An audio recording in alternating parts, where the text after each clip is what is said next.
Marc, chapitre 9.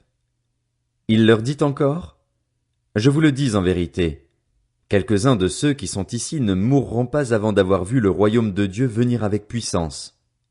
6 jours après, Jésus prit avec lui Pierre, Jacques et Jean, et il les conduisit seuls à l'écart sur une haute montagne. Il fut transfiguré devant eux. Ses vêtements devinrent resplendissants et d'une telle blancheur que personne sur la terre ne peut blanchir ainsi. Élie et Moïse leur apparurent. Ils s'entretenaient avec Jésus. Pierre prit la parole et dit à Jésus: Maître, il est bon que nous soyons ici. Faisons 3 abris, un pour toi, un pour Moïse et un pour Élie. Ils ne savaient que dire, car ils étaient effrayés. Une nuée vint les couvrir, et de la nuée sortit une voix: Celui-ci est mon fils bien-aimé. Écoutez-le. Aussitôt les disciples regardèrent tout autour, et ils ne virent plus que Jésus seul avec eux. Comme ils descendaient de la montagne, Jésus leur recommanda de ne dire ce qu'ils avaient vu à personne jusqu'à ce que le Fils de l'homme soit ressuscité. Ils retinrent cette parole, se demandant entre eux ce que signifiait ressusciter. Puis ils lui posèrent cette question: Pourquoi les spécialistes de la loi disent-ils qu'Élie doit venir d'abord? Il leur répondit: Élie doit venir d'abord pour rétablir toutes choses. Et pourquoi est-il écrit, à propos du Fils de l'homme, qu'il doit souffrir beaucoup et être méprisé? Mais je vous le dis, Élie est déjà venu et ils l'ont traité comme ils ont voulu, conformément à ce qui est écrit à son sujet. Lorsqu'ils revinrent vers les disciples, ils virent autour d'eux une grande foule et des spécialistes de la loi qui discutaient avec eux. Dès que les gens virent Jésus, ils furent surpris et accoururent pour le saluer. Il leur demanda: De quoi discutez-vous avec eux? Un homme de la foule lui répondit: Maître, je t'ai amené mon fils qui a un esprit muet. Partout où l'esprit s'empare de lui, il le jette par terre. L'enfant écume, grince des dents et devient tout raide. J'ai prié tes disciples de chasser l'esprit et ils n'ont pas pu. Génération incrédule, leur dit Jésus, jusqu'à quand serai-je avec vous? Jusqu'à quand devrais-je vous supporter? Amenez-le-moi. On le lui amena. Dès que l'enfant vit Jésus, l'esprit l'agita avec violence. Il tomba, et il se roulait par terre en écumant. Jésus demanda au Père: Depuis combien de temps cela lui arrive-t-il?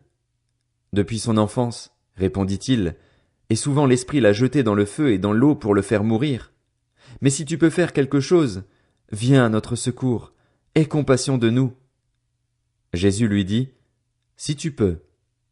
Tout est possible à celui qui croit. Aussitôt le père de l'enfant, en larmes, s'écria: Je crois, Seigneur, viens au secours de mon incrédulité.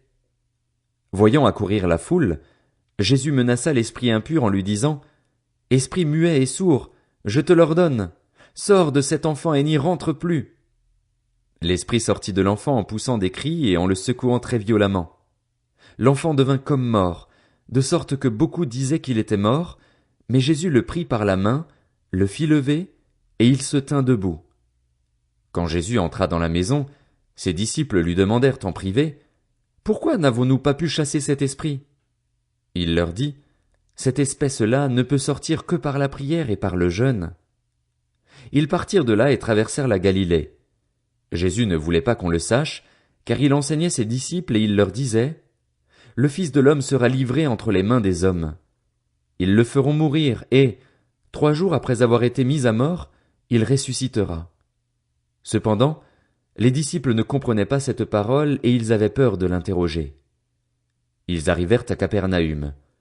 Lorsqu'il fut dans la maison, Jésus leur demanda: De quoi discutiez-vous en chemin? Mais ils gardèrent le silence, car en chemin ils avaient discuté entre eux pour savoir qui était le plus grand. Alors il s'assit, appela les 12 et leur dit: Si quelqu'un veut être le premier, il sera le dernier de tous et le serviteur de tous. Il prit un petit enfant, le plaça au milieu d'eux et, après l'avoir pris dans ses bras, il leur dit: Celui qui accueille en mon nom un de ces petits enfants, c'est moi-même qui l'accueille, et celui qui m'accueille, ce n'est pas moi qui l'accueille, mais celui qui m'a envoyé. Jean lui dit: Maître, nous avons vu quelqu'un chasser des démons en ton nom, et nous l'en avons empêché parce qu'il ne nous suit pas.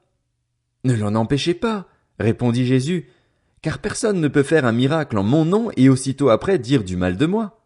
En effet, qui n'est pas contre nous est pour nous. Et celui qui vous donnera à boire un verre d'eau en mon nom, parce que vous appartenez à Christ, je vous le dis en vérité, il ne perdra pas sa récompense. Mais si quelqu'un fait trébucher un seul de ces petits qui croient en moi, il vaudrait mieux pour lui qu'on attache à son cou une grosse meule de moulin et qu'on le jette à la mer. Si ta main te pousse à mal agir, coupe-la. Mieux vaut pour toi entrer manchot dans la vie que d'avoir les 2 mains et d'aller en enfer, dans le feu qui ne s'éteint pas, là où le ver ne meurt pas et où le feu ne s'éteint pas. Si ton pied te pousse à mal agir, coupe-le. Mieux vaut pour toi entrer boiteux dans la vie que d'avoir les 2 pieds et d'être jeté en enfer, dans le feu qui ne s'éteint pas, là où le ver ne meurt pas et où le feu ne s'éteint pas. Et si ton œil te pousse à mal agir, arrache-le. Mieux vaut pour toi entrer dans le royaume de Dieu avec un seul œil que d'avoir 2 yeux et d'être jeté dans l'enfer de feu, là où le ver ne meurt pas et où le feu ne s'éteint pas. En effet, tout homme sera salé de feu et tout sacrifice sera salé de sel. Le sel est une bonne chose, mais s'il perd sa saveur, avec quoi la lui rendrez-vous? Ayez du sel en vous-même et soyez en paix les uns avec les autres.